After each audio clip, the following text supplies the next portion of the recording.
Hi, my name is Daniel, and I never believed in ghosts or the supernatural, dismissing such stories as mere figments of imagination. That was until I stumbled upon the abandoned building in the heart of the woods called Forest Haven Asylum. The place was rumored to be haunted and one of the most deadly mental institutions in American history.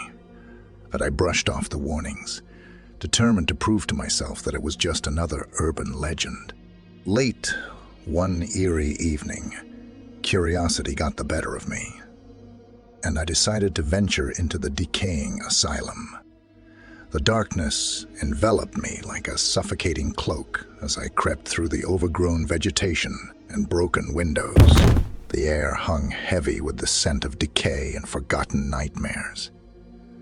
My heart pounded loudly in my chest, but I chalked it up to the adrenaline rush of exploration.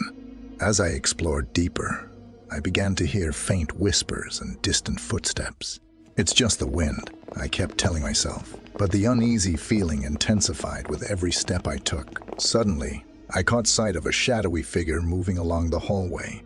I froze, my breath caught in my throat. Is someone else exploring this place too? I wondered. Summoning my courage, I followed the figure, but it seemed to vanish into thin air. The unnerving feeling persisted, as if unseen eyes were watching my every move. I tried to shake off the fear, convincing myself that it was all in my head. As I wandered through the asylum's labyrinth of corridors, I noticed strange symbols scrawled on the walls. I couldn't decipher their meaning, but they sent shivers down my spine. The air grew colder, and the darkness seemed to encroach upon me, threatening to swallow me whole. My flashlight flickered, and with it, my confidence wavered. Panic set in as I realized that I had lost my way. Every direction looked the same, and I felt a profound sense of dread. Just when I thought things couldn't get worse, I heard a haunting melody echoing through the halls. It was a chilling, childlike tune that seemed to seep into my soul. The melody grew louder, and I was drawn to its source, like a moth to a flame. I found myself in a dimly lit room filled with decrepit toys and broken furniture. In the center of the room sat a rusted music box, its lid opening and closing in a rhythmic, hypnotic pattern. The melody emanated from the box, but there was no one around to wind it. Hesitant but unable to resist, I reached for the music box and touched its cold surface. The melody intensified, and the room seemed to come alive with spectral apparitions. Terrifying faces materialized in the shadows, their empty eyes staring into my soul. I wanted to run, to escape this living nightmare, but an unseen force rooted me to the spot. As the music reached its crescendo, the figures drew closer, their twisted smiles sending a chill down my spine. I felt a presence behind me, and when I turned, I found myself face to face with a spectral girl, her eyes pools of darkness, and her smile stretched impossibly wide. I tried to scream, but no sound escaped my lips. The girl's ghostly hand reached out towards me, and I felt a cold grip around my heart. It was as if she was draining the life out of me. Desperate, I managed to break free and stumbled backward, my heart pounding in my ears. With each step, the asylum seemed to shift and morph, its walls closing in on me. The eerie whispers grew louder, filling my mind with dread. I ran, fueled by terror, but the asylum seemed endless, trapping me in its malevolent grasp. Finally, I burst through the main entrance, gasping for breath. As I stumbled into the moonlit clearing, I turned back to see the asylum collapse in on itself, consumed by darkness. The haunting melody echoed in my mind, tormenting me even in my escape. From that day on, I've been haunted by the spirits of the abandoned asylum. They follow me everywhere, their haunting whispers never ceasing. I'm forever tormented, knowing that I've unleashed an ancient evil upon the world. I warn you, dear reader, never underestimate the power of darkness lurking in the forgotten corners of our world. For once you let it in, there's no escaping its grasp. The last rays of the setting sun painted the sky in hues of orange and purple as I stepped out of the office building. It had been another long day at work, but the thought of returning home to my family filled me with warmth and excitement. I could hardly wait to see the smiles on their faces and feel the embrace of their love. As I walked through the bustling city streets, I couldn't shake the feeling that I was being watched. Glancing over my shoulder, I caught fleeting glimpses of a shadowy figure in the distance. My heart skipped a beat, but I brushed off the paranoia, attributing it to the tiredness after a hard day's work. Still, I quickened my pace, hoping to put some distance between myself and the stranger. My phone buzzed in my pocket, and I pulled it out to see a text from my wife, Emily.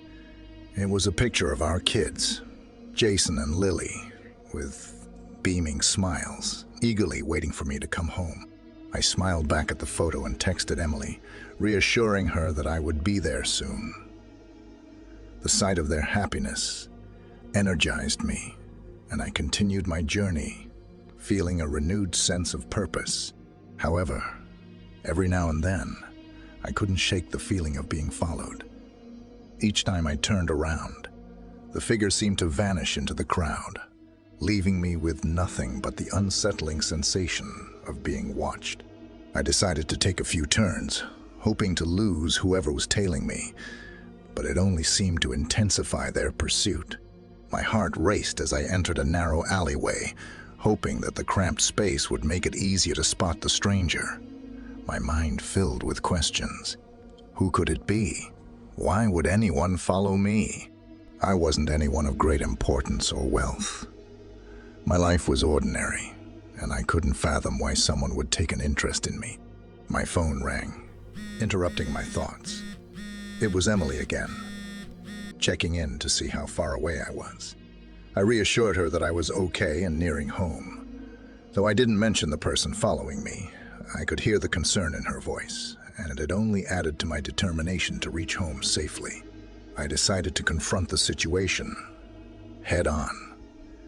Turning sharply and walking back the way I came, I saw the shadowy figure following, keeping a calculated distance. My heart thumped louder in my chest, but I refused to show any signs of fear. As I neared a busy street with bright streetlights, I hoped that the crowd would deter the stranger.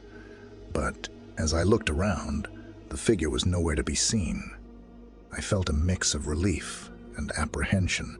Had I lost them? Or were they waiting for the right moment to strike?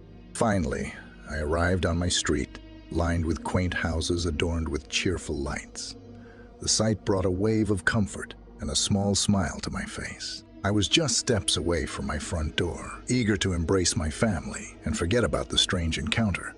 However, as I turned the corner, I froze in my tracks. There, standing at my doorstep, was the shadowy figure. Panic surged through my veins and my mind raced, considering my options. Should I run? Should I call for help? Or should I confront them? Drawing on every ounce of courage I had, I approached the figure, clenching my fists with my key between my fingers in case I needed to defend myself. But as I got closer, the figure stepped out of the shadows, revealing the face of an old man with kind eyes and a weary smile. "My apologies for startling you," he said, his voice soft and raspy. "I didn't mean to frighten you. What do you want?" I managed to ask, still on edge. The man's smile widened, and he extended a trembling hand. "My name is Samuel. I didn't mean to follow you in a creepy way. You see, it's just that I've been lost for a while, and you seem to know where you were going." Confused, I cautiously shook his hand. "Lost? Do you need help finding your way home? Samuel chuckled. Home, yes. That's where I've been trying to go. But it seems like I've lost my way in more than just the streets. You see, I suffer from memory loss, and I can't remember where I live or who my family is.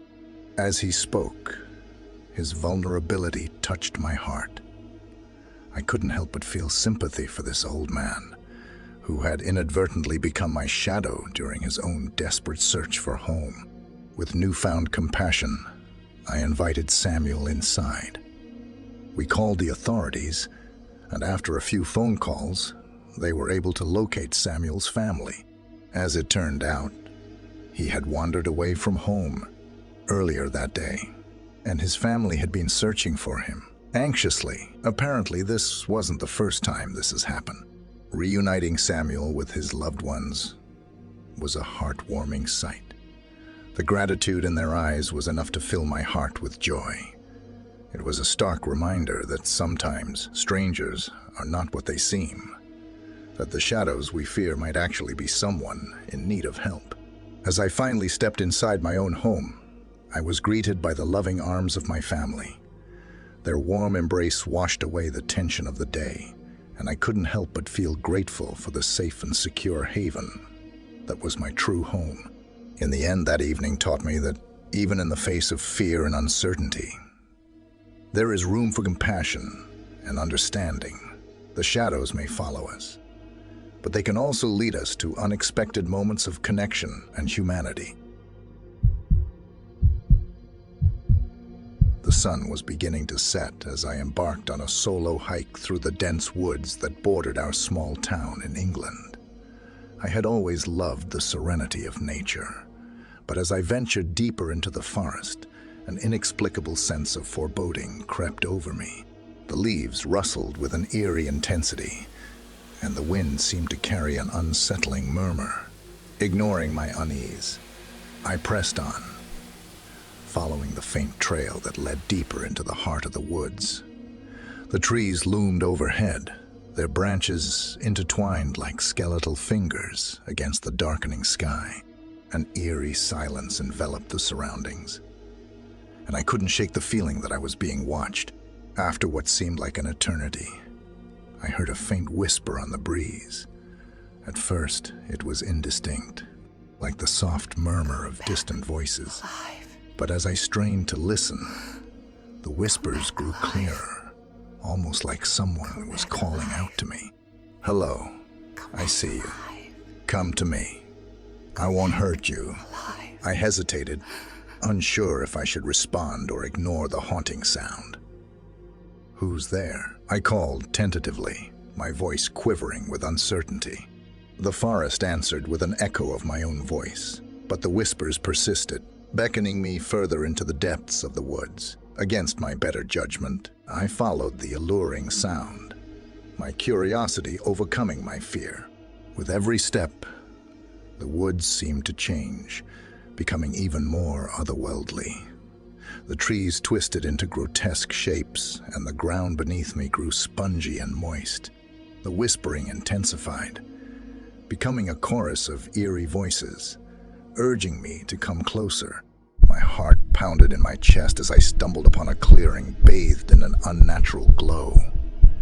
In the center stood a gnarled tree, its branches reaching out like skeletal arms. Nestled in its roots was a peculiar-looking necklace, glinting in the fading light, as if drawn by an unseen force. I reached for the necklace and clasped it in my hand. The moment I touched it, a chilling sensation shot through me, and the whispers turned into haunting laughter. Fear gripped me, but I couldn't let go of the pendant, as if it had become a part of me. The laughter morphed into anguished cries, and the ground beneath my feet trembled. I felt an overwhelming presence enveloping me, suffocating me. Panicking, I tried to retreat, but an invisible barrier seemed to trap me within the clearing. Help! Somebody, please. I screamed, my voice desperate and pleading, but my cries fell on deaf ears. drowned out by the sinister laughter. It was as if the woods were alive, mocking my futile attempts to escape its clutches. The voices grew louder, more menacing, and I felt a dark energy closing in around me. Summoning every ounce of strength, I ripped the pendant from my neck, throwing it as far away as I could. The moment it left my grasp, the laughter and voices ceased, and the oppressive atmosphere lifted. The woods returned to a semblance of normalcy, as if the sinister presence had never existed. Exhausted and shaken, I stumbled back onto the trail, determined to find my way out. The forest, however, had other plans. The trail seemed to twist and turn, leading me in circles, as if the woods itself was mocking me. I pressed on, fueled by fear and adrenaline. But the night was unforgiving, and the darkness played tricks on my mind. Just as I thought I was doomed to wander the woods forever, a distant glimmer of light appeared through the trees. Hope surged within me, and I rushed toward it with newfound determination. The light led me to the outskirts of the forest, and as I emerged from the trees, the night air felt like sweet salvation. I collapsed to the ground, gasping for breath, grateful to have escaped the clutches of the haunted woods. I don't know what ancient malevolence lingered within those trees, but I know I'll never forget the chilling whispers and the evil that called out to me. I share this tale as a warning to all who seek to explore the unknown, for there are realms beyond our comprehension, where the boundaries of reality and nightmares blur, and the line between life and death becomes dangerously thin.